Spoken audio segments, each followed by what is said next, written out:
Hello and welcome to SPMIS Academy. Today we'll analyze important newspaper articles of 23rd August 2022. Please note you can download the PDF version of today's newspaper analysis by clicking the link given in the comment section. You can also join our WhatsApp group through the link given in the description section for more study materials. This is the list of the topics that we will be covering from today's newspaper. And the first article is about Asian century, and this topic is important from our syllabus GS paper 2 international relations point of view. सबसे पहले समझते हैं क्या है ये concept of Asian century. तो as per this idea 21st century will be dominated by Asian countries, may it be in the field of economy, politics और culture. तो 21st सेंचुरी में एशियन कंट्रीज़ का दबदबा रहेगा और वो डोमिनेट करेंगे वर्ल्ड की इकोनॉमी को, पॉलिटिक्स को और कल्चर को. ये है the basic idea of the concept of Asian century. ये जो फ्रेज है Asian century, that was first of all proposed in 1988 after a meeting between China's leader Deng Xiaoping and prime minister of India Rajiv Gandhi. तो दोनों ही leaders ने इस बात को accept किया कि इंडिया और चाइना को अपने पुराने जो बिटरनेस हैं जो स्टार्ट हुए थे after 1962 war between the two sides, उसको पीछे छोड़ करके फ्यूचर में इन्वेस्ट करना चाहिए, considering the complementary relations that the two country can present for each other. And this is how we can realise the dream of Asian century. So Asian century, इसका मतलब I hope आपको समझ आ चुका है that Asian countries will dominate global order, but in this also the to main countries India and China will lead the Asian countries. तो Asian economies dominate करेंगी, Asian polity dominate करेगी, लेकिन that will be led by these two countries India and China. तो जरा देखते हैं the importance of these two countries India and China in realising the dream of Asian century. क्या क्या ऐसे पॉजिटिव फैक्टर्स हैं इन दोनों देशों में जो एशियन सेंचुरी को ड्रीम को फुलफिल करने में हेल्प कर सकते हैं. तो फर्स्ट इज तो demographic dividend, the population of the two sides. एक तो we are the world's top 2 most populated country है. Of course China is the world's most populous country followed by India. साथ ही साथ अगर हमारी पॉपुलेशन को देखा जाए तो our population is relatively younger age compare to other economies of the world, may it be Japan और यूरोप और यूएस. इन सारे इकॉनमीज़ की तुलना में इंडिया और चाइना की जो पॉपुलेशन है वो रिलेटिवली यंगर है, यानी कि वर्किंग एज पॉपुलेशन ज़्यादा है. चाइना के अंदर का जो एवरेज एज है वो थोड़ा ज़्यादा है, it is on the higher side, लेकिन इंडिया के अंदर अभी भी यंग एज पॉपुलेशन ज़्यादा है. And this is how demography का जो पोटेंशियल है that is in favour of these two countries India and China. दुनिया का सबसे ज़्यादा पॉपुलेशन हमारे पास, और वो भी young population, working age population. तो इस तरीके से हमारे पास ह्यूज पोटेंशियल बन करके आता है फ्यूचर में ग्रो करने का. इकोनॉमिक डेवलपमेंट की बात की जाए तो चाइना दुनिया की सबसे बड़ी इकॉनमी है on PPP basis, while India is third largest economy on PPP basis. तो इकोनॉमिक एरियाज़ में भी the two sides present complementary relations for each other. आप देखिए यहाँ पे this data has been released by McKinsey Global Institute, और इस report का नाम है the future of Asia report. आप इसको देखिए, ये रिपोर्ट सीधा सीधा नहीं पूछेगा कि ये कौन पब्लिश करता है, लेकिन आप कोट कर सकते हैं इस डेटा को वाइल क्लेमिंग कि this report has been published by McKinsey Global Institute. तो यार नाम आप याद कर सकते हैं. 2040 तक ग्लोबल जीडीपी में एशिया का शेयर होगा 52% as per this report. Global middle class 54% belong करेगा एशिया को. मिडिल क्लास क्यों इंपॉर्टेंट होता है वो भी जरा समझिए. मिडिल क्लास के पास सबसे ज़्यादा पोटेंशियल होता है इकॉनमी को ड्राइव करने का, डिमांड को क्रिएट करने का, और डिमांड क्रिएट होगा तो फिर इकॉनमी ड्राइव होगी. देखिए जो हायर क्लास के लोग हैं ऑलरेडी, जिनके पास, सब लोगों के पास कार है, घर है, अच्छे अच्छे कपड़े हैं, मतलब their life style is already quite evolved, developed. तो उनके पास अब बहुत ज़्यादा स्कोप है नहीं नई नई चीज़ों को खरीदने का.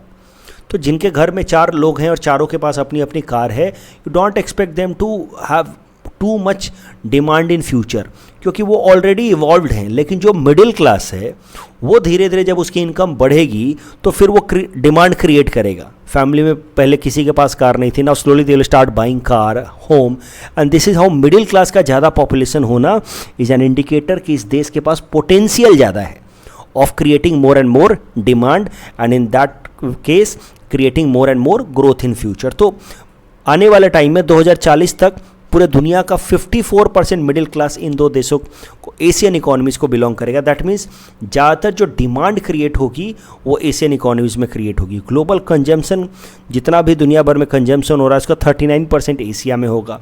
वर्किंग एज पॉपुलेशन 3.4 बिलियन होगा एशिया के अंदर, जबकि यूरोप के अंदर only 0.5 billion and North America में ओनली 0.3 बिलियन। तो हर मामले में यूरोप हो या अमेरिका हो, उसके मामले उसके कंपैरिजन में एशिया के पास एडवांटेज रहेगा बाय 2040।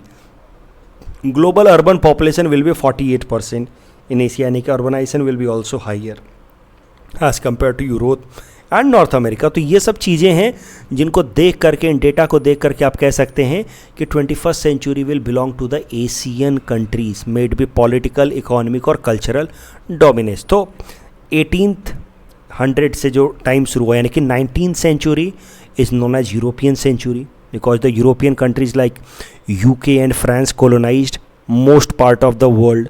तो 19th century is European century, 20th century is considered as an American century and as per this idea 21st century will be Asian century। और भी कई सारे एरियाज़ हैं कोलैबोरेशन के between the two sides India and China, जैसे कि investment का। तो उसके लिए दोनों देशों ने कई सारे इंफ्रास्ट्रक्चरल इंस्टीट्यूशंस डेवलप किए हैं, जैसे कि न्यू डेवलपमेंट बैंक, जिसको ब्रिक्स बैंक भी कहते हैं, Asia infrastructure investment bank. Regional stability ये दोनों देश मिल करके प्रोवाइड कर सकते हैं, that is another area where these two countries can cooperate. उसके लिए ब्रिक्स पे या SCO पे दोनों ही देश कोऑपरेट कर रहे हैं। ट्रेड को लेकर के दोनों ही साइड के बीच में बहुत ज़्यादा पोटेंशियल है और पूरे एशियन इकोनॉमी को ड्राइव करने का पोटेंशियल है दोनों देशों के पास। In fact China is India's largest trading partner. China और US जो हैं वो दो मेजर ट्रेडिंग पार्टनर हैं और दोनों का ट्रेड इंडिया के साथ बिल्कुल नेक टू नेक है। सो किसी साल चाइना आगे रहता है, किसी साल US आगे रहता है। As a country China and US are the two largest trading partners for India. तो considering the complementary relations, future में इंडिया और चाइना के ट्रेड को और ज़्यादा बढ़ाया जा सकता है given the idea of Asian century. अब एशियन सेंचुरी के कॉन्सेप्ट को हम डिस्कस क्यों कर रहे हैं करेंट टाइम्स में? तो हाल फिलहाल में while delivering a lecture on the topic India's vision of Indo-Pacific in Bangkok, हमारे external affairs mister S Jaishankar साहब ने कहा कि India and China are going through an extremely difficult phase after what Beijing has done at the border. देखिए, इस तरह के जो भी हमारे ऑफिशियल स्टेटमेंट्स होते हैं जो सरकार और उनके अलग अलग मिनिस्टर से रिलीज़ किया जाता है, खासकर एक्सटर्नल अफेयर्स मिनिस्टर अगर रिलीज़ कर रहे हैं, तो इस तरह के स्टेटमेंट्स को आप सीधा कोट कर सकते हैं अपने एग्जाम में। मान लीजिए कोई सवाल आ जाए इंडिया चाइना रिलेशंस पे, तो उसमें आप सीधा लिख सकते हैं कि our external affairs minister mister S Jaishankar said, India's external affairs minister mister S Jaishankar said that relationship between India and China is going through a extremely difficult phase after what Beijing has done at the border. He is actually referring to the Galwan valley incident that happened in May 2020, जहाँ पर 20 Indian soldiers were murdered due to China's aggression. तो उन्होंने फिर ये भी कहा कि Asian century will not happen और would not happen until the two neighbors join hands। और चाइना अगर इस तरह का अग्रेसिव पोस्चर रखा रहेगा तो उस केस में एशियन सेंचुरी का जो हमारा ड्रीम है that will never be fulfilled. इस टॉपिक के बेसिस पे ही एक मेंस प्रैक्टिस क्वेश्चन हमने आपको दे रखा है। Please attempt this question and you can evaluate, you can see कि जो ये सवाल आप पढ़िए, what do you understand by Asian century and discuss the importance of India China relation in realizing Asian century। तो जो भी आइडियाज़ मैंने डिस्कस किए उसके बेसिस पे आप ये आंसर लिख सकते हैं और फिर इन पॉइंट्स के बेसिस पे आप उनको इवेल्युएट भी कर सकते हैं अपने आंसर को। The next article is about rat hole mining and this topic is important from our syllabus GS paper 3 environment point of view. Rat holes क्या होते हैं? Rat holes these are small holes created in the hills to collect coal. छोटे छोटे holes बनाए जाते हैं, small holes, और इससे काफ़ी छोटे अमाउंट में कोल निकलता है, मैसिव स्केल पे नहीं निकलता है। चूँकि छोटे होल्स बनाए जाते हैं इसलिए इसमें एडल्ट्स का घुस पाना कठिन होता है और इसी कारण से रैट होल माइनिंग में ज़्यादातर चाइल्ड लेबर एम्प्लॉय किया जाता है। तो रैट होल माइनिंग, छोटे होल्स बना करके उनमें बच्चों को भेजा जाता है और वहाँ से वो अंदर से कोयला निकाल करके ले आते हैं। तो स्मॉल स्केल पे कोल प्रोडक्शन में इसको इस्तेमाल किया जाता है रैट होल माइनिंग को, जिसमें चाइल्ड लेबर मेनली एम्प्लॉय किए जाते हैं। और रैट होल माइनिंग अगर आप देखें तो it is mainly practised in the state of Meghalaya. तो हमें समझना है कि आखिर ऐसा क्या है मेघालय में कि वहाँ पे इतनी ज़्यादा रैट होल माइनिंग प्रैक्टिस होती है। तो आपको एक बात पता चलेगा कि मेघालय के अंदर जो कोल का जो सीम है, देखिए कोई भी रॉक होता है तो उसमें अलग अलग तरह के लेयर्स होते हैं, राइट, अलग अलग तरह के रॉक्स होते हैं। तो उसमें अगर मेघालय के अगर आप रॉक्स को देखें तो उसमें कोल है तो, लेकिन कोल का लेयर काफ़ी थिन है। तो कोल सीम इज एक्सट्रीमली थिन। तो इतना कम, जैसे कि मान लीजिए कि ये पूरा का पूरा रॉक है, उसमें बस इतना लेयर जो है, ये जो सीम है वो कोल का है मान लीजिए, यानी कि काफ़ी कम कोल है। ऐसे हालात में पूरी तरह से कॉमर्शियल माइनिंग करना, ऊपर से माइनिंग करके फिर नीचे स्पेस बना करके, I hope you understand commercial mining कैसे होती है। ऊपर से फिर पूरा का पूरा एक्सट्रैक्शन किया जाता है, नीचे एक अलग बेस बनाया जाता है, सपोर्ट सिस्टम दिया जाता है। तो considering the thin seam of coal in Meghalayan region, it is almost impossible या commercially unviable to do coal mining in Meghalaya. मतलब आप इतना सारा होल करके नीचे सपोर्ट सिस्टम बना करके इतना कम कोल एक्सट्रैक्ट करके फ़ायदा नहीं है। It is not commercially feasible plan या वाइबल प्लान। और जब कॉमर्शियली एक्सट्रैक्ट नहीं किया जा सकता लार्जर स्केल पे, तो फिर ये छोटे छोटे या थिन कोल सीम हैं, इनको एक्सट्रैक्ट करने के लिए इस्तेमाल किया जाता है रैट होल माइनिंग का एंड चाइल्ड लेबर का। तो बेसिक आइडिया ये है कि कॉमर्शियल माइनिंग के लिए you one has to remove rocks from the hilly terrain, put pillars inside the mine to prevent collapse, that is costlier. जो मेघालय में कैसा है, थिन सीम है, and that is why locally developed technique of rat hole mining is commonly used. और तो सरल भाषा में अगर कहें तो मेघालय के अंदर रैट होल माइनिंग इसलिए होती है क्योंकि वहाँ का कोल सीम जो है वो काफ़ी थिन है। लेकिन रैट होल माइनिंग को लेकर के कई सारे प्रॉब्लम्स हैं। पहला तो हमने देख लिया, चाइल्ड लेबर को ये प्रमोट करता है क्योंकि छोटे छोटे होल्स हैं तो उसमें बच्चे ही आराम से घुस पाते हैं, इसलिए child labour is by outcome of this rat hole mining. दूसरा, लैंडस्लाइड फ्रीक्वेंटली आ जाता है लैंड इन एरियाज़ में जहाँ पे रैट होल माइनिंग होती है। आप छोटे छोटे होल्स बनाएंगे तो नेचुरली ये जो टेक्टोनिक अनस्टेबिलिटी तो आएगी ही आएगी, एंड दैट में लीड टू लैंडस्लाइड्स। रिवर का पॉल्यूशन भी होता है रैट होल माइनिंग से। कैसा होता है कि जब माइनिंग की जाती है ऐसे रैट होल माइनिंग तो साइंटिफिक अप्रोच लिया नहीं जाता है। कई सारे मिनरल्स आसपास के वाटर रेनफॉल के साथ आसपास के रिवर्स में जाकर के मिल जाते हैं। तो माइनिंग की गई, ठीक है, फिर बारिश हुई, बारिश होने से कैसा होगा, कई सारे ऐसे मिनरल जैसे कि फेरस सल्फाइड वगैरह और बारिश के पानी के साथ होकर के जाकर के आसपास के रिवर में मिल जाते हैं, और फिर वही फेरस सल्फाइड सल्फ्यूरिक एसिड बन जाता है, और सल्फ्यूरिक एसिड बनने के बाद it can lead to industrial accidents. तो फेरस सल्फाइड है जो माइनिंग से निकला, फिर रेनफॉल के साथ रेनफॉल के वाटर के साथ मिल करके ये जाकर के आसपास के रिवर में मिल जाता है, और फिर वहाँ पे वो वाटर के साथ मिक्स होकर के it can create sulphuric acid. और सल्फ्यूरिक एसिड क्या करेगा, it may lead to corrosion of some of the industrial equipments. इसका एक बेस्ट एग्जांपल है, आप देखिए Kopili dam accident that happened in 2019। अब हुआ क्या कि यहाँ पे कोपली रिवर है जो मेघालय से ओरिजिनेट होती है और जाकर के ब्रह्मपुत्रा को मीट करती है as its left hand tributary. अब कोपली रिवर पे एक डैम बनाया गया है ऑन द लेफ्ट साइड।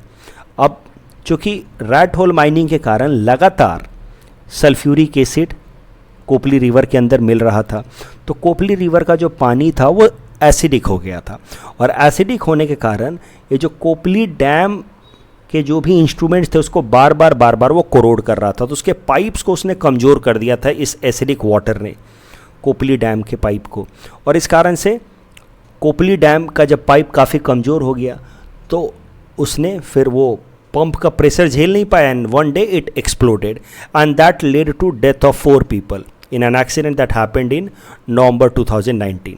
तो ये सारे प्रॉब्लम्स हैं because of rat hole mining. Child labour देखा आपने, लैंडस्लाइड्स देखा आपने, इंडस्ट्रियल एक्सीडेंट्स आपने देखा in the form of Kopili dam accident. तो कभी भी इंडस्ट्रियल एक्सीडेंट पे आप लिख रहे हो because of rat hole mining, आपको ये एग्जांपल जरूर लिखना चाहिए that Kopili dam accident that happened in 2019। अब करंट कॉन्टेक्स्ट देखते हैं कि हाल फिलहाल में फिर से मिसहैप हुआ है, एक्सीडेंट हुआ है in Meghalaya coal mine. This accident happened in the Salang area of west Khasi hills. इसको याद करने की ज़रूरत नहीं है। अब एक बार फिर से इस पर डिबेट शुरू हो गया है कि क्या रैट होल माइनिंग हमें अलाउ करना चाहिए, नहीं करना चाहिए, रैट होल माइनिंग लीगल है या इलीगल है, इस पर डिबेट वापस से शुरू हो गई है। तो आप सबको जानना चाहिए कि नेशनल ग्रीन ट्रिब्यूनल ने रैट होल माइनिंग को बैन कर दिया था in 2014, but supreme court in 2019 overruled the decision of NGT and it said कि mining can be done but only after following proper rules and provisions of the Mines and Mineral Act। तो अगर सरल भाषा में कहें तो बात ये है कि rat hole mining is not an illegal activity as per Supreme Court's directive, yes, but rat hole mining must be done after following proper rules and regulations laid down in Mines and Minerals Act. अभी rat hole mining को धीरे धीरे हमें कम तो करना ही होगा, because it is leading to so many negative outcomes, लेकिन एकाएक से उसको बैन नहीं किया जा सकता, बंद नहीं किया जा सकता, because it will have direct economic implications on the local people and their job opportunities. इसलिए हमें रिहैबिलिटेशन या ऑल्टरनेटिव एम्प्लॉयमेंट अपॉर्चुनिटीज़ ढूंढना होगा before we slowly phase down the activities of rat hole mining. तो क्या क्या किया जा सकता है? चूँकि rat hole mining mainly Meghalaya में होता है, तो मेघालय के जो 6 शेड्यूल एरियाज़ हैं, उनके जो 6 शेड्यूल एरियाज़ में लोकल लोगों के एम्प्लॉयमेंट अपॉर्चुनिटीज़ के लिए, खासकर फॉरेस्ट रिलेटेड एम्प्लॉयमेंट अपॉर्चुनिटीज़ के लिए जो भी प्रोविजंस हैं उसका इफेक्टिव इम्प्लीमेंटेशन किया जा सकता है. डिफरेंट तरह के लाइवलीहुड अपॉर्चुनिटीज़ ढूंढी जा सकती हैं मेघालय के लोगों के लिए before we go for phasing down rat hole mining. उसके अलावा जब तक रैट होल माइनिंग चल रही है, ये बात इंश्योर कराई जाए कि रैट होल माइनिंग करनी है तो करी जाए, but only after following the strict directives laid down in this law, जिसका नाम है Mines and Minerals Development and Regulation Act. और अगर इसमें कोई भी ब्रीच होता है then the state should ensure proper accountability. जैसे इस तरह के एक्सीडेंट्स दोबारा नहीं होने चाहिए.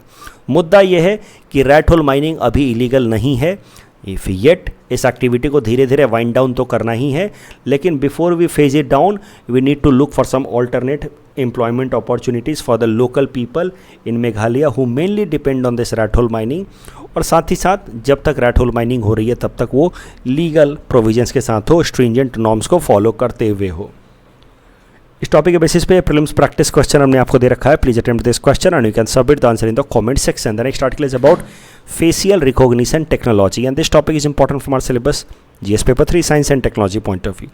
facial recognition technology नाम से आप जैसा आपको समझ आ रहा है, it is an automated process of comparing image of faces to determine whether they represent the same individual or not. सरल भाषा में कहें तो आपका पहले से इमेज लेकर के फिक्स कर दिया जाएगा, कंप्यूटर सिस्टम में डाल दिया जाएगा.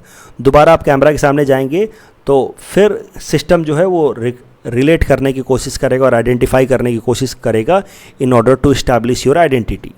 तो फेशियल रिकॉग्निशन टेक्नोलॉजी कैसे काम करता है वो भी ज़रा देखिए. First of all it includes capturing and scanning of image. तो आपका इमेज को कैप्चर करेगा, उसको स्कैन करेगा और आपके फेशियल डेटा को लेगा, नाक कैसी है, स्किन का कलर ऐसा है, और फिर डेटाबेस से उसको कंपेयर करेगा. और अगर वो मैच हो जाएगा देन इट विल से कि yes matching and identification has been done. तो ये है फेशियल रिकॉग्निशन टेक्नोलॉजी. नाम से ही आपको समझ आ रहा है कि कैसे ये काम करेगा.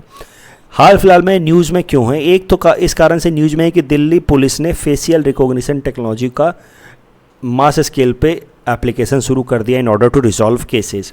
दूसरा ये इसलिए न्यूज़ में है क्योंकि भारत सरकार लेकर के आई है एक नई ऐप जिसका नाम है डीजी यात्रा. डीजी यात्रा से क्या होगा कि कई सारे एयरपोर्ट्स पे अभी ये ऐप लाया गया. पूरे इंडिया भर में नहीं लाया गया, हर एयरपोर्ट्स पे नहीं लाया गया, लेकिन कुछ कुछ जगहों पे लाया गया है. उससे कैसा होगा कि हमारे एयरपोर्ट्स पे जब हम जाते हैं तो हमें गेट पे घुसते ही जो अपना आधार कार्ड दे करके और अपनी आइडेंटिफिकेशन दिलानी होती है, चेक करानी होती है, उस चीज़ों से आज़ादी मिल जाएगी हमें. अब डीजी यात्रा ऐप पे आप पहले ही अपना इमेज कैप्चर करके डाल सकते हैं. तो एक बार सिस्टम में आपको अपना इमेज डलवाना है, पहली बार आपको अपना डेटाबेस में इमेज डलवा देना है. उसके बाद से जब भी आप एयरपोर्ट पे जाएं उसके पहले ही आप अपना एक इमेज स्कैन करा करके और डीजी ऐप पे आप डाल दें और वो सिस्टम को क्रॉस चेक कर लेगा, डेटाबेस से मिला लेगा. और फिर जब आप एयरपोर्ट के गेट पे जाएंगे तो आपको फिर मैनुअल तरीके से फेस को चेक कराने की ज़रूरत नहीं है, आइडेंटिफिकेशन कराने की ज़रूरत नहीं है before you enter into the airport. तो how exactly it will work, let us see एक बार यहाँ से. अभी डीजी यात्रा जैसे कि मैंने आपको बताया धीरे धीरे पायलट बेसिस पे शुरू किया गया है अलग अलग एयरपोर्ट्स पे. पूरे इंडिया भर में अब इसको नहीं लाया गया, लेकिन over a period of 1 year ये पूरे इंडिया भर में एप्लीकेबल हो जाएगा.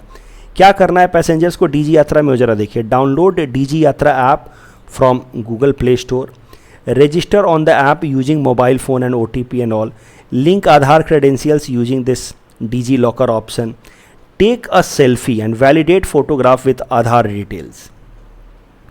तो एक बार आपको अपना डाटा वगैरह सब डालना है इस डीजी यात्रा ऐप में. उसके लिए सब चीज़ें करनी है, वैक्सीनेशन डिटेल्स भी डालना है कोविन क्रेडेंशियल्स के साथ। और उसके बाद जब भी आपको सफ़र करना है, यात्रा करनी है, तो scan boarding pass before travel through the physical copy और QR code on the pass and share details with the airport. तो जिस एयरपोर्ट पे भी डीजी यात्रा का कॉन्सेप्ट इंप्लीमेंट हो गया, आपको कुछ नहीं करना है, डीजी यात्रा ऐप में जा करके अपना बोर्डिंग पास को स्कैन करना है और एयरपोर्ट पे के साथ उस डेटा को शेयर कर देना है कि आप कल ट्रैवल करने वाले। जब आप एयरपोर्ट पे जाएंगे, वहाँ पे फेशियल रिकॉग्निशन टेक्नोलॉजी लगी होगी, आपके फेस को रिकॉग्नाइज करके वो आपको अलाउ कर देगा इंटर करने के लिए। दिस इज़ हाउ डीजी यात्रा ऐप विल वर्क। उससे मैनुअल चेकिंग का जो प्रॉब्लम है, जिससे कभी कभार लंबी लाइन लग जाती है, डिले होता है, इन सब चीज़ों से बचा जा सकता है।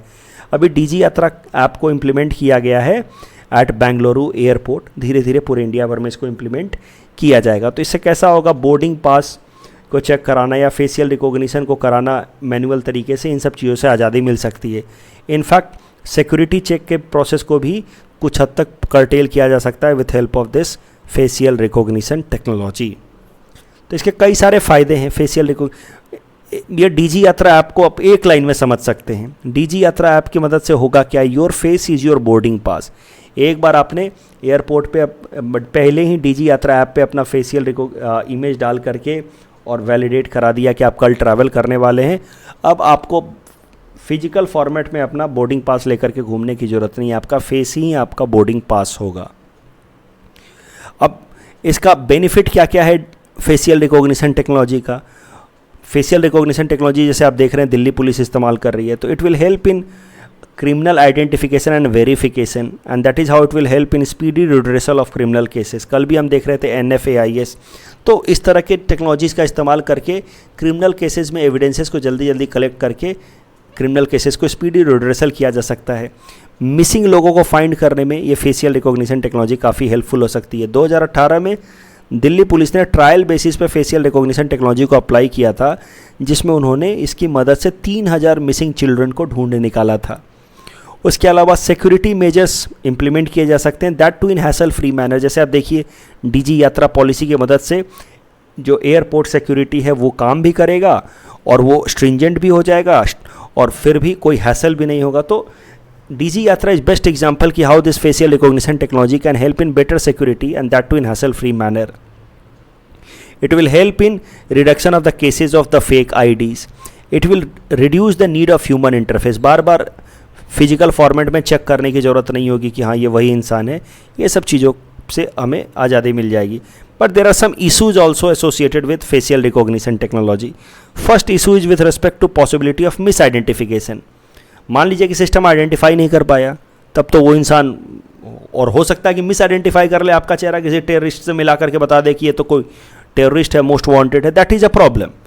वो आप सोचेंगे कि सिस्टम ऐसा कैसे कर सकता है, तो आपको एक बात जाननी होगी कि 100% रिकॉग्निशन कभी नहीं कर पाता ये facial recognition technology system. Delhi police के हिसाब से 80% से ज़्यादा अगर सिमिलैरिटी होती है तो उसको पॉजिटिव मैच माना जाता है। तो मतलब 100% मैच कभी होता ही नहीं है। तो ऐसे हालात में मिस मैचिंग का भी तो पॉसिबिलिटी है, और माना जाता है कि अलग अलग रेस या अलग अलग जेंडर्स के केस में, तो खासकर ट्रांसजेंडर्स के केस में ये मैचिंग ना होने के चांसेस ज़्यादा होते। तो मैच नहीं होगा तो फिर आपको ट्रैवल करने नहीं दिया जाएगा। मान लीजिए डीजी यात्रा आपकी अगर बात की जाए तो, या किसी दूसरे से मैच हो गया तो हो सकता है कि रॉन्ग आइडेंटिफिकेशन के आप शिकार हो जाएं। दूसरा, फेशियल रिकॉग्निशन टेक्नोलॉजी का ऐसे मास स्केल पे अप्लाई करने से कहीं ना कहीं हमारी राइट टू प्राइवेसी ब्रीच होती है, ऐसा माना जा रहा है। आपको एक बात जाननी चाहिए कि right to privacy is our fundamental right guaranteed under Puttaswamy judgement of the supreme court in 2017। अब आप बोलेंगे कि सर राइट टू प्राइवेसी तो प्राइवेट प्लेसेस पे होना चाहिए, हमारे घरों के अंदर होना चाहिए, पब्लिक प्लेसेस पे कैसे राइट टू प्राइवेसी? तो आपको ये भी समझना चाहिए कि as per Puttaswamy judgment privacy is a fundamental right even in public spaces. Public spaces में भी आपको अपनी प्राइवेसी का अधिकार है। अगर कोई आप के ऊपर वॉयरिस्टिक अप्रोच रख रहा है, मतलब ताक झांक कर रहा है आपके ऊपर, तो वो कहीं ना कहीं आपके राइट टू प्राइवेसी को ब्रीच कर रहा है, which is your fundamental right. तो पब्लिक प्लेसेस पे भी हर जगह फेशियल रिकॉग्निशन टेक्नोलॉजी लगा करके आपको अगर वॉच में रखा जा रहा है तो somehow it is violation of your fundamental right. तीसरा है इशू ऑफ फंक्शन क्रीप। अब फंक्शन क्रीप क्या कॉन्सेप्ट है? फंक्शन क्रीप का सरल सा मतलब ये है कि जिस फंक्शन के लिए बनाया गया था उससे डेविएट होकर के कुछ और काम करने लगे कोई टेक्नोलॉजी, तो उसको कहते हैं फंक्शन क्रीप। इस केस में काफ़ी पॉसिबल है कि फेशियल रिकॉग्निशन टेक्नोलॉजी का इस्तेमाल किया जाए हमारी पर्सनल प्रोफाइलिंग के लिए। कौन इंसान कहाँ से कहाँ जा रहा है, फिर कहाँ से कहाँ ट्रैवल कर रहा है, ये सारे डाटा रखे जाए। मतलब the state, this facial recognition technology will provide state and the government an extra option to keep watch on activities of individual, and that sometimes is known as surveillance state या Orwellian state. Political science में ये सब concepts use होते हैं। Panopticon state, where the state is keeping an eye on our activities for its own vested interest. जो भी political party power में है वो सारे लोगों की एक्टिविटीज़ को वॉच कर रही है, प्रोफाइलिंग कर रही है, इस बात को देखने के लिए कि कहीं कोई ऐसी एक्टिविटी तो नहीं हो रही जो उसके इंटरेस्ट के खिलाफ हो। ध्यान दीजिए, there is difference between an action which is against interest of a nation and an action which is against the interest of a political party. But political parties who are in power sometimes they blur the line between the two. और हो सकता है कि political party जिसका गलत फायदा उठाएं as per this analysis, and that would be known as function creep. इस टॉपिक के बेसिस पे प्रीलिम्स प्रैक्टिस क्वेश्चन हमने आपको दे रखा है। Please attempt this question and you can submit the answer in the comment section. The next article is about Deragaon police station ranks as best in Assam. This topic is important for syllabus GS paper 5 Assam issues point of view. हो सकता है PT में आपसे पूछ ले, इसलिए इसको याद रखिएगा। मिनिस्ट्री ऑफ होम अफेयर्स ने 344 पुलिस स्टेशंस, पूरे इंडिया भर में 344 रिकॉग्नाइज्ड पुलिस स्टेशंस की एक रैंकिंग निकाली है on the basis of their performance.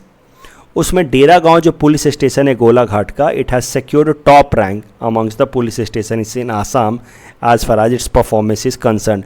तो 2021 के मिनिस्ट्री ऑफ होम अफेयर्स के लिस्ट ऑफ पुलिस स्टेशन में Deragaon police station is best ranked police station from Assam.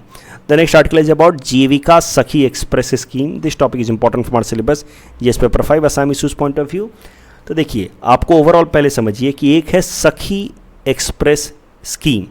सखी एक्सप्रेस स्कीम का मेन पर्पस है कि जो विमेन सेल्फ हेल्प ग्रुप्स हैं उनको ज़्यादा ज़्यादा अपॉर्चुनिटीज़ प्रोवाइड की जाए for creating more and more employment opportunities for women. तो सखी express scheme is for self employment opportunities of women. It is being run under Assam rural livelihood mission. सखी express scheme के अंतर्गत कई सारे सब कॉम्पोनेंट हैं, जैसे कृषि सखी, बीमा सखी, पशु सखी एंड जीविका सखी। कृषि सखी में कैसा है कि रूरल एरियाज़ में जो सेल्फ हेल्प ग्रुप्स हैं विमेन की, उनको एग्रीकल्चर रिलेटेड इम्प्लीमेंट्स या इक्विपमेंट्स प्रोवाइड किए जाएंगे, टेक्नोलॉजीज़ प्रोवाइड किए जाएंगे, ताकि वो रूरल एरियाज़ में बेहतर एग्रीकल्चरल प्रैक्टिसेस कर पाएँ और उससे अपने एग्रीकल्चरल प्रोड्यूसेस को बढ़ा पाएँ। That is the purpose of कृषि सखी। वैसे ही बीमा सखी है, जिसको रूरल एरियाज़ में सेल्फ हेल्प ग्रुप्स को ट्रेन किया जाए ताकि वो इंश्योरेंस पेनिट्रेशन को बढ़ा सकें, इंश्योरेंस कवरेज को बढ़ा सकें रूरल एरियाज़। पशु सखी, तो विमेन सेल्फ हेल्प ग्रुप्स को ट्रेन किया जाए ताकि वो लाइव स्टॉक रियरिंग के फील्ड में कुछ बिजनेसेस कर पाएँ। तो वो component of Sakhi express Scheme will be known as Pashu Sakhi. And Jeevika Sakhi will focus on promoting self employment opportunities for women. और जीविका सखी जो कंपोनेंट है which is sub component of Sakhi express Scheme, इसके अंतर्गत हाल फिलहाल में स्टेट गवर्नमेंट ने स्कूटी बांटा है to the female member of self help groups. तो टोटल 4238 स्कूटीज़ बांटे गए under this Jeevika Sakhi express scheme which is component of overall Sakhi express scheme which is part of Assam rural livelihood mission. अब mains में अगर कभी भी सवाल आ जाए विमेन के लिए, खासकर रूरल एरियाज़ में रहने वाली विमेन के लिए एम्प्लॉयमेंट अपॉर्चुनिटीज़ क्रिएट करने के लिए असम सरकार ने क्या किया है, वहाँ पे आप ये सखी एक्सप्रेस स्कीम का इस्तेमाल कर सकते हैं एज एन सब्सटेंशिएटिंग पॉइंट। कल जो हमने आपको प्रैक्टिस क्वेश्चन दिया था उसका आंसर देख लेते थे। Scope of pardoning power of governor is wider than president. This is wrong. Pardoning power of the governor does not extend to the death sentence. That is right. So the correct answer is option B. Merchant discount rate is the cost paid by a bank to the merchant. No, this is wrong. The cost is paid by the merchant. The government abolished MDR on transaction of RuPay debit card since 2020. That is right. So the correct answer is option B. That's all from our side for today. Thanks for watching.